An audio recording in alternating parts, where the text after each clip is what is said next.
Indonesian and Malay, which are basically two varieties of the same language, are members of the Austronesian language family, but due to contact with other cultures through trade, religion, and colonialism, they've been influenced to a great extent by other languages. Their major influences include Dutch and English, depending on who colonized the area, Sanskrit, as well as Persian and Arabic.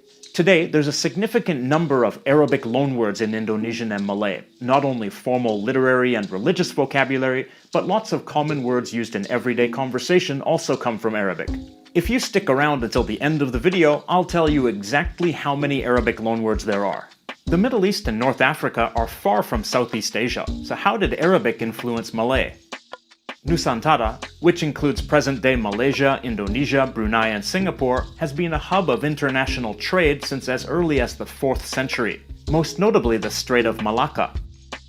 Contact with Muslim Arab traders goes back as far as the 7th century, and they were later followed by Muslim missionaries, some of them from the Indian subcontinent and some of them from the Arabian Peninsula. Islam became widespread by the 14th century, partly through the conversion of local traders, but in large part by converting and intermarrying with members of the ruling classes, which caused much of the community to imitate their leaders and convert to Islam as well. During the Malacca Sultanate, which was founded in the year 1400, the spread of Islam accelerated, and Malay became widespread as a lingua franca of trade.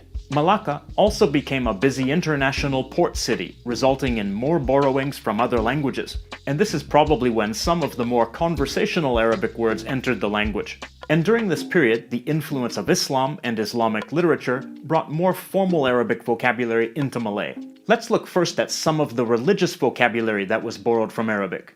The word for God, Allah. In Malay and Indonesian, this word is not only used by Muslims, it is the general word for God and is also used by Christians, though in Malaysia there has been some controversy about that.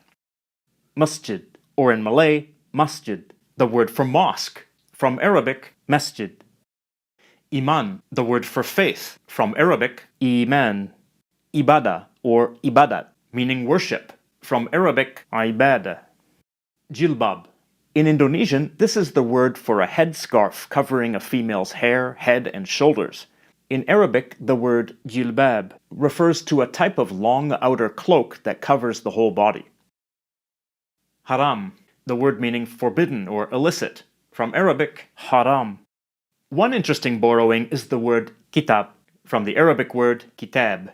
In Arabic, this refers to any book, but in Malay and Indonesian, it normally refers to a holy book, including the holy books of other religions, though sometimes it refers to a different kind of book in a very literary context. For example, a dictionary may sometimes be referred to as kitab logat. This word, logat, also comes from Arabic, lugha, the word for language. In Malay and Indonesian, it can mean an accent or vernacular. So this phrase means something like book of vernacular. But the usual word for dictionary is kamus, which is also an Arabic loanword, from Arabic, qamus.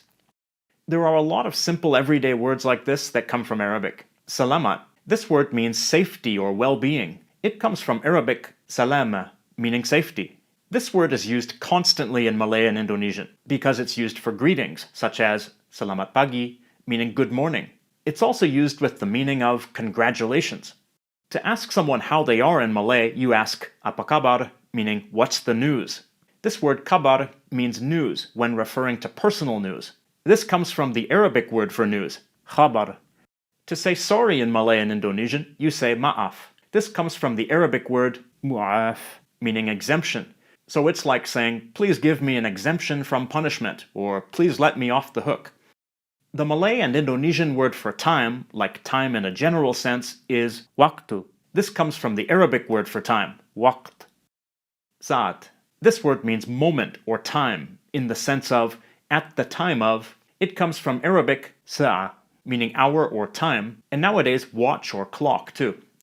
A little side note here, notice that this word, saat, as well as salamat, end with a T in Malay and Indonesian, even though they end in an a or a sound in Arabic. Why is that? Well, it's because those Arabic nouns end in a t sound when they connect to something after them, like a case ending, or another noun in a genitive noun phrase, like Sa'at Ahmad, Ahmad's watch. For many words, the connecting form was borrowed rather than the base form. kursi. The word for chair. This comes from Arabic kursi. The word for paper is kertas. This comes from the Arabic word kertas, which means a sheet of paper or parchment. The word for problem, masalah. This comes from the Arabic word mas'ala, which means problem in the sense of an issue or a matter. The word for body, badan. This comes straight from the Arabic word badan, which means body or trunk. The word for gift, hadiyah. This comes from the Arabic word hadiyah. The word meaning poor, miskin. This comes from the Arabic word miskin, which means poor as in poor guy, like you feel sorry for someone. The Malay and Indonesian word means monetarily poor. Musim. This word means season. It comes from the Arabic word for season, mausim. The borrowed word is also used for the names of specific seasons, like musim panas, the term for summer, literally hot season. Istirahat. This word is a noun meaning rest or break, or a verb meaning to rest or take a break. It comes from the Arabic word istiraha. Malay, including Indonesian, is a language in which affixes are often added to roots to create new words, so oftentimes Arabic roots are surrounded by Malay affixes. Daftar. The noun meaning list is daftar. This comes from the Arabic word daftar, but the Malay word also serves as a root word to which affixes can be added. Mendaftar is a verb meaning to register or enroll. Mendaftarkan is a transitive verb meaning to register or enroll something or someone. The word meaning answer, jawab. It comes from Arabic jawab. But then an affix is normally added to the root, menjawab. Saya sudah menjawabnya. I already answered him. The root takes a verbal prefix, and nya is an object pronoun suffix, meaning him in this case. But it could also mean her or it. There are numerous Arabic words that I hear frequently in Indonesian because they're used as transition words or as adverbials to move the conversation forward or to identify important information. The words take the suffix nya, which is generally used to refer back to something that has previously been mentioned or is understood. Maksudnya, this is like saying I mean or that is to say. You use it at the beginning of a sentence when you want to clarify what you mean. Maksud. This word means either intention or meaning. It comes from the Arabic word maqsud, meaning intention or purpose. Sababnya. This is like saying that's because or the reason for that is. It's used to express cause and effect. This word, sabab, means reason, and it comes from the Arabic word for reason, sabab. Soalnya. This is like saying the thing is. It's used to tell the listener that you are about to add some important information about what has just been said. This word, soal, means problem, issue, or question. It comes from the Arabic word su'al, which means question or query. Umumnya. This means in general. Umum means general, common, or public as an adjective or noun. It comes from the Arabic noun umum, which means generality, prevalence, total, or public, as in the public. Awalnya. This means at first or in the beginning. Awal means beginning and comes from the Arabic ordinal number awal, which means first. Akhirnya. This means finally or in the end. Akhir means end and comes from the Arabic word akhir, which means last as an adjective and end as a noun. These words occur very frequently with the nya suffix, but they're also common without it. For example, akhir. It's also used as a verb, berakhir, meaning to end. And you hear the noun in all sorts of contexts, like akhir pekan, meaning weekend. I listen to the news in Indonesian every morning, and there are certain words of Arabic origin that I hear over and over. Bencana alam. This phrase means natural disaster. Alam means nature, and comes from an Arabic word meaning world. Alam. Jenazah korban, meaning the victim's body. In this phrase, both words come from Arabic, but their meanings have evolved into something different. In Indonesian, jenazah means corpse or dead body, but in Arabic it means funeral, janazah. And in Indonesian, korban means victim, but the Arabic word korban means a sacrifice to God or a sacrificial animal. Wilayah. This word means territory or area. It comes from the Arabic word wilayah, which means province or governorate.